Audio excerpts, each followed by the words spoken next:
Many times in your life you're gonna feel like your thinking is clouded. Maybe you're thinking in a loop, maybe you're just stuck in a rut, or maybe you're getting confused and deceived by your own thoughts. These are the mental cages that we all, every now and then, if not for our entire lives, live in. These mental cages are extremely dangerous, for they make you believe that all you see is all there is. Often these mental cages have mirrors for walls. So all you see is your own thoughts. All you hear is your own ideas, bouncing back, reflecting back. So you think about something and bam, it bounces back. You think someone's a liar.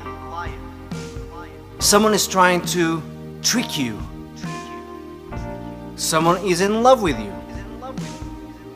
But the reality is, those echoes are nothing but your own perception when you're stuck inside your mental cage. There is nothing more frustrating than feeling stuck in there, because you know you're there.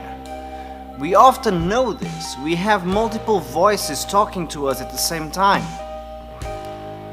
So when you're stuck in the mental cage, you know that you could get out, you know there's something outside, you know you could reach out. You know you could just start by assuming that you might be wrong. Ask around. Be humble. But as frustrating as that is, there is something even more frustrating than being stuck in the mental cage, which is when you realize that all along you've had the key. All along you had the key that unlocks your mental cage. It was right there, in your hand, the whole time. So when you look at it, you hear two things in your mind. Weapon. That's the problem. When we are too conditioned to that circular loop, that feedback loop that it is to be inside the mental cage, where all you hear is your own thoughts. Everything you hear validates what you thought previously, because all the responses you get are just echoes. So then you don't quite know what to do with that key, because why go outside when I feel validated inside? So you're gonna start using that key as a weapon. That key is no longer something that opens you up, that frees you up, but now it's a tool with which you will attack those who might want to open the door. Now the key is actually going to be used for evil. And that's the thing about these keys in life. We wander around with all these keys that would allow us to exit, to really open our minds.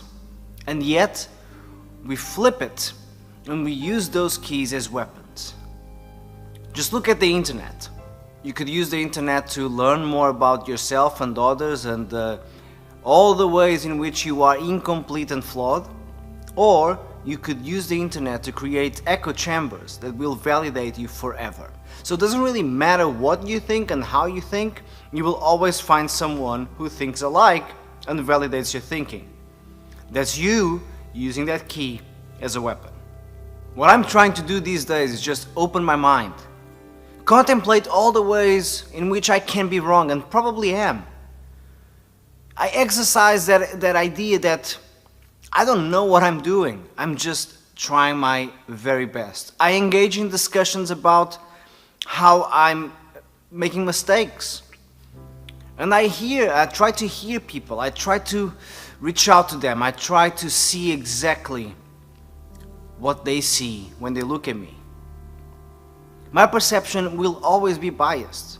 Make no mistake about that. I'm not claiming that I have more self-awareness than you.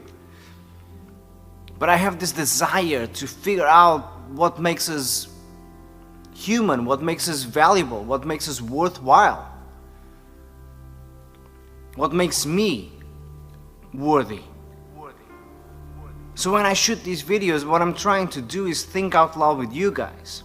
Because I am in my mental cage, and I know I'm holding my key.